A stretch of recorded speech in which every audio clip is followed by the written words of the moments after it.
ನಮಸ್ಕಾರ, ಶುಭ ಸಂಜೆ ಪ್ರೀತಿಯ ವೀಕ್ಷಕರೆಲ್ಲರಿಗೂ ಸಂಕಲ್ಪ ಸುದ್ದಿ ಕಾರ್ಯಕ್ರಮಕ್ಕೆ ಆತ್ಮೀಯ ಪ್ರೀತಿಯ ಸ್ವಾಗತ ಹೇಳ್ತಾ ಇರೋದು ನಾನು Anusha. So first time channel ವೀಕ್ಷಿಸ್ತಿದ್ದೀರಾ ಅಂತಂದರೆ ಈಗಲೇ ನಮ್ಮ ಚಾನಲ್ನ ಸಬ್ಸ್ಕ್ರೈಬ್ ಮಾಡಿ, ನಮ್ಮ ವೀಡಿಯೋಸ್ನ ಲೈಕ್ ಮಾಡಿ. ನಿಮ್ಮ ಜೀವನದಲ್ಲಿ ಬರ್ತಿರುವಂಥ ತೊಂದರೆಗಳು, ಕಷ್ಟಗಳು, ಸಮಸ್ಯೆಗಳು ಇವೆಲ್ಲದಕ್ಕೂ ಕೂಡ ನೀವೊಂದು ಫುಲ್ ಸ್ಟಾಪ್ ಇಡಬೇಕು ಅಂತಂದರೆ ಈಗಲೇ ನೀವು ಅಕ್ಷಯ ವೃಕ್ಷವನ್ನು ಬರ್ಮಾಡ್ಕೊಳ್ಬೋದು.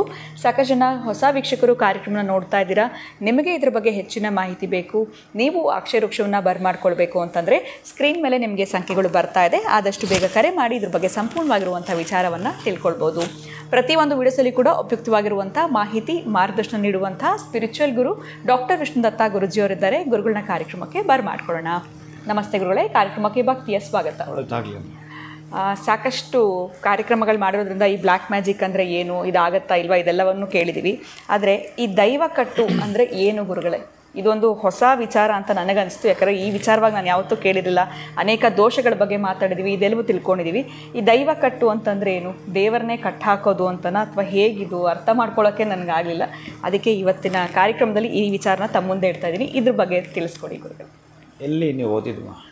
ಹೀಗೆ ಗುರುಗಳೇ, ನಾನು ಗೂಗಲ್ ಮಾಡುವಾಗ ನೋಡಿದೆ ದೈವ ಕಟ್ಟು ಅಂತ ಬಂದಿದ್ದಾಗ ಇದು ಏನಂತ ನನಗೆ ಗೊತ್ತಾಗಲಿಲ್ಲ ಅಸ್ಟ್ರಾಲಜಿ ರಿಲೇಟೆಡಲ್ಲಿ. ಅದರಿಂದ ತಮ್ಮನ್ನು ಕೇಳ್ತಾ ಇದ್ದೀನಿ. ಓಂ ವಿಶ್ವಸ್ಮೈ ನಮಃ. ಪ್ರೀತಿಯ ಬಂಧುಗಳೇ, ಇದು ಆಲ್ರೆಡಿ ಇದೆ. ದೈವಕಟ್ಟು, ಸಭಕಟ್ಟು, ನಿಧಿಕಟ್ಟು, ಕಟ್ಟುವಿಕೆ ಅಂತಾರೆ ಇದನ್ನು. ಈ ಕಟ್ಟುವಿಕೆಯಲ್ಲಿ ಬಹಳ ಮುಖ್ಯ. ಈಗ ಯಾರಾದರೂ ನಿಧಿಯನ್ನು ತೆಗೆದುಕೊಳ್ಬೇಕಾದ್ರೆ ಗ್ರಾಮದ ಕಟ್ಟು ಅಂತ ಕಟ್ತಾರೆ. ಅಂದರೆ ಗ್ರಾಮದವ್ರು ಯಾರು ಬಂದು ನೋಡಬಾರ್ದು ಅಂದರೆ ಕಟ್ತಾರೆ. ಅದಕ್ಕೆ ಬಹಳ ಬಳಸ್ತಾರೆ ಬಿಡಿ. ಪ್ರಾಣಿಯದ್ದು ಇನ್ನು ಅದರ ತೀರಿ ಹೇಳೋದು ಬೇಡ, ಆದರೂ ದೈವಕಟ್ಟ ಹೇಳ್ತೀನಿ ನಿಮಗೆ.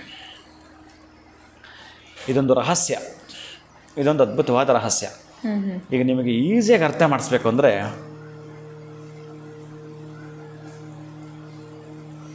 ನಿಮ್ಮ ಮನೆ ದೇವರು ಕೃಪೆ ನಿಮ್ಮ ಮೇಲೆ ಜಾಸ್ತಿ ಇದೆ. ಒಳ್ಳೆ ಪ್ರಶ್ನೆನ ಕೇಳಿದ್ದೀರಿ ನೀವು. ಯಾಕಂದರೆ ಇದು ಒಂದು 20 ವರ್ಷಗಳ ಹಿಂದೆ ನನಗೆ ಗೊತ್ತಿರೋರ ಭಾಗದಲ್ಲಿ ನಡೆದಿತ್ತು. ಅದಕ್ಕಾಗಿ ಈ ಪ್ರಶ್ನೆಗೆ ಬಹಳ ಲಿಂಕ್ ಕೊಟ್ಟರಿ. ನಿಮ್ಮ ಮನೆಯ ದೇವರ ಕೃಪೆ ನಿಮಗೆ ಆಗಬಾರದು ಅಂದರೂ ಇದೆ. ಅದಕ್ಕೆ ಸಾಮಾನ್ಯವಾಗಿ ನಮಗೇನು ಅಷ್ಟು ಬೇಗ ಆ ಪೇನ್ ಇಲ್ಲ ಅನ್ನೋರಿಗೆ ಇದು ಅರ್ಥ ಆಗಲ್ಲ, ಬಿಡು ಅಂತಾರೆ. ಬಟ್ 100ಕ್ಕೆ 100 ಕೂಡ ಇದೆ. ಈ ಕಟ್ಟುವಿಕೆ ಇದೆ. ಅದು ಕೆಲವು ಮಂಗಳಮುಖಿಯರ ಕೈಯಿಂದ ಮಾಡಿಸುವಂಥದ್ದು.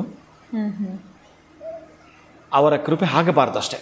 ಅವರಿಗೆ ಬೆಳೆದು ಬಿಟ್ರಪ್ಪ ಅವರೇನೋ ಅವರ ಮನೆ ದೇವರಿಗೆ ಏನೋ ಮಾಡಿದ್ರು ಒಂದು ಪೂಜೆ, ಆವತ್ತಿಂದ ಚೆನ್ನಾಗಿ ಬೆಳೆದು ಬಿಟ್ರಪ್ಪ ಅಂತ ಮಾತಾಡಿದ್ದ ಮಾತುಗಳೇ ಇವ್ರಿಗೆ ಅದೇ ತಲೆಯಲ್ಲಿ ಕೂತಿದ್ರೆ ಇನ್ನು ನೀವು ಬೆಳಿಬಾರ್ದು ಅನ್ನಲಿಕ್ಕೆ ಕಟ್ತಾರೆ. ಇನ್ನು ಬೇರೆದಕ್ಕೂ ಇದೆ. ಇದು ದೈವ ಕಟ್ಟು ಅನ್ನೋದಿದೆಯಲ್ಲ, ಒಳ್ಳೆಯದಕ್ಕೂ ಬಹಳ ಇದೆ. ಅದೆಲ್ಲ ವಿವರಣೆ ಮಾಡ್ತೀನಿ. ಈ ಸೂರ್ಯನ ಕಿರಣಗಳು ನಿಮ್ಮ ಮನೆಗೆ ಬೀಳ್ತಾ ಇದೆ. ಪೂರ್ಣವಾಗಿ ಪ್ರಾತಃ ಕಾಲದ ಅಷ್ಟು ಸೂರ್ಯನ ಕಿರಣಗಳು ನಿಮ್ಮ ಮನೆಯನ್ನು ಪ್ರವೇಶ ಮಾಡ್ತಾ ಇದೆ. ಆರೋಗ್ಯ ಕೊಡ್ತಾ ಇದೆ, ಆಯಸ್ಸು ಕೊಡ್ತಾ ಇದೆ. ಅದೇ ರವಿಯ ಕಿರಣಗಳು ನಿಮಗೆ ಹೊಂಗಿರಣಗಳ ಮುಖಾಂತರ ಬಂಗಾರದ ಕಿರಣಗಳು ಮಾರ್ಪಡ್ತಾ ಐಶ್ವರ್ಯವನ್ನು ಕೊಡ್ತಾ ಇದೆ. ನೀವು ಸೂರ್ಯನ ಆರಾಧಕರು, ಬಹಳ ಖುಷಿಯಿಂದ ಎಲ್ಲ ಪಡೆದುಕೊಳ್ತಾ ಇದ್ದಾರೆ. ಯಾರೋ ಒಬ್ಬರು ಎದುರುಗಡೆ ಅವ್ರದ್ದು ಮನೆ ಇದೆ, ಪ್ರತಿನಿತ್ಯ ಮನೆ ಮೇಲೆ ಹತ್ತಿ ನೋಡ್ತಾ ಇರ್ತಾರೆ. ನಿಮ್ಮ ಮನೆಗೆ ಕಿರಣಗಳು ಬರೋದು ನೋಡ್ತಾನೆ ಇದ್ದಾರೆ, ಗಮನಿಸ್ತಾನೆ ಇದ್ದಾರೆ. ಬಹಳ ಚೆನ್ನಾಗಿ ನೀವು ಡೋರಿಗೆ ಬಿದ್ದು ಮನೆಯೊಳಗೆ ತನಕ ಬರ್ತಾ ಇದೆ. ನಿಮ್ಮ ಮನೆಯ ಮುಖ್ಯದ್ವಾರದ ಹಾಲ್ ತನಕ ಬರ್ತಾ ಇದೆ.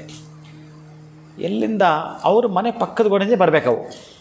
ಆಗ ಒಂದು ಕಬ್ಬಿಣದ ರೇಕ್, ಈ ಸಿಮೆಂಟ್ ರೇಕ್ ಬರ್ತಾವಲ್ಲ, ಹಾಗೆ ಕಬ್ಬಿಣದ ರೇಖು ಸಿಮೆಂಟ್ ರೇಖೆ ಅಡ್ಡ ಇಟ್ಬಿಟ್ರೆ ಕಿರಣ ಬರೋದಿಲ್ಲ.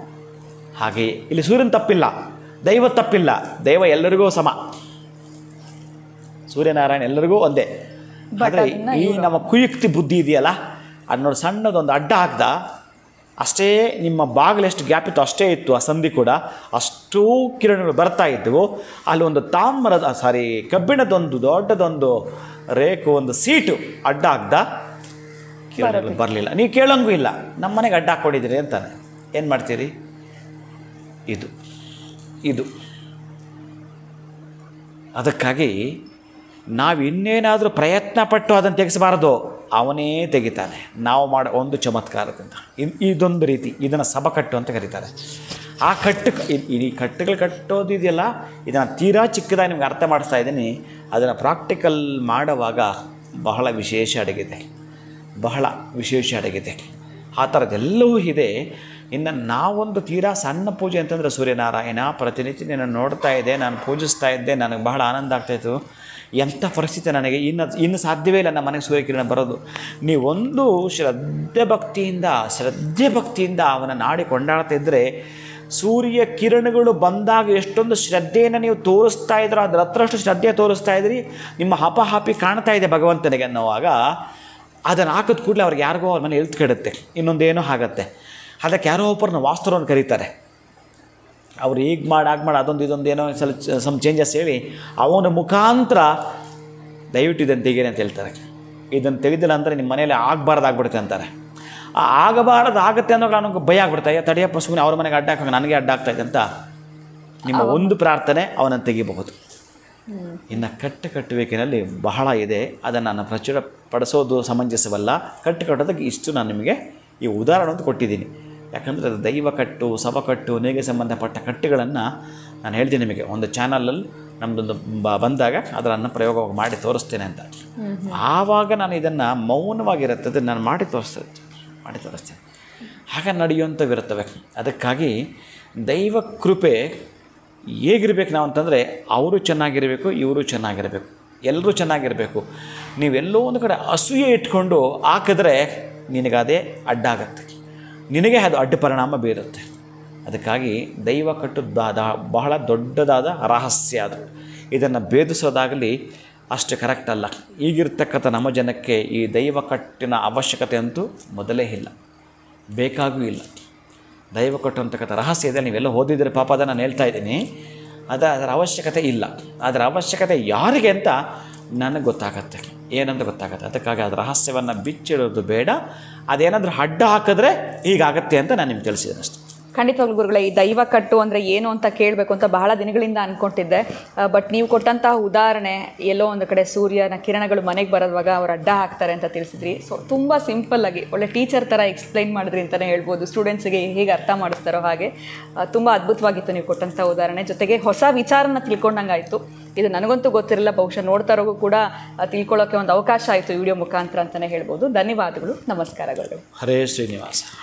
ನನಗಂತೂ ಈ ವಿಚಾರ ಗೊತ್ತಿರಲಿಲ್ಲ. ಈ ದೈವ ಕಟ್ಟು ಅಂತಂದರೆ ಏನು, ಇದನ್ನು ಹೇಗೆ ಪರಿಹಾರ ಮಾಡ್ಕೊಳ್ಬೇಕಾ ಅಥವಾ ಇದರಿಂದ ಸಮಸ್ಯೆ ಆಗುತ್ತಾ, ದೇವರನ್ನೇ ಕಟ್ಟಾಕದ, ಏನಿದೆಲ್ಲ ಅಂತ ಅಂದ್ಕೊಳ್ತಾ ಇದ್ದೆ. ಇದಕ್ಕೆ ಉತ್ತರವನ್ನು ತಿಳಿಸ್ಕೊಟ್ಟಿದ್ದಾರೆ. ಅದು ಏನು ಅಂತ ಕೂಡ ನಮಗೆ ಗುರುಗಳು ಉದಾಹರಣೆ ಮುಖಾಂತರ ಅರ್ಥ ಮಾಡಿಸಿದ್ದಾರೆ. ವಿಡಿಯೋನ ಮುಗಿಸುವಂಥ ಸಮಯ ಆಗಿದೆ. ನಮಸ್ಕಾರ.